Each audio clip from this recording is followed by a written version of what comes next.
Basement আন্ন সমস্যা হলে কোথায় কাজ করবেন, মাথায় নাকি বাইরে, আই মিন সফটওয়্যারে নাকি হার্ডওয়্যারে, এই চিন্তা করতে করতে যখন মাথার চুল অর্ধেক ছিঁড়ে ফেলেন তখন মনে হয় কাজটা ধরে মনে বিশাল পাপ করে ফেলেছি, এই কাজ আর জীবনও করবো না। আজকে থেকে আর এই চিন্তা করতে হবে না, মাথার চুলও ছিঁড়তে হবে না।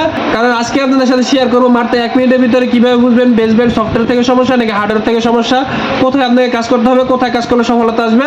বেসমেন্ট আন্ন হলে প্রথমে আপনারা চেক করবেন সিম। আপনার মোবাইলে যদি সিম পেয়ে যায় তাহলে আপনারা অবশ্যই প্রথমে সফটওয়্যার দিয়ে চেক করবেন। আর যদি সিম না পায় তাহলে আপনারা ডাইরেক্ট হার্ডওয়্যারে কাজ করবেন। হার্ডওয়্যারে কোথায় কাজ করতে হবে সেটা আপনাদের বলে দিচ্ছি। হার্ডওয়্যারে কাজ করার আগে আপনারা চেক করতে হবে হার্ডওয়্যারে আরএফআইসি কোনটা আছে, অর্থাৎ যেটা আপনাকে WTR অথবা HDR বলি। আইসি লাগানো হোক না কেন ওই আইসি অনুসারে আপনাদের কিছু লাইন চেক করতে হবে প্রাথমিক অবস্থায়। যদি আপনার মোবাইলে HDR লাগানো হয় তাহলে আপনারা চেক করবেন কিউলিঙ্ক এবং 100 এই দুইটা লাইন চেক করবেন। যদি WTR হয় তাহলে আপনারা চেক করবেন DIG এবং 100 এই দুইটা লাইন। এবং যদি মিডিয়াটেকের আরএফআইসি হয় তাহলে আপনারা BIO 1.8 এবং 100 লাইন এই দুইটা লাইন চেক করবেন। তিনোটা আইসিতে আপনারা 100 লাইন পেয়ে যাবেন এবং বাকি তিনটা লাইন 3 আইসির ক্ষেত্রে 3 ধরনের।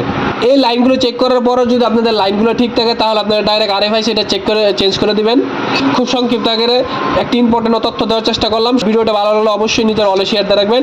সবাইকে ধন্যবাদ। আসসালামু আলাইকুম।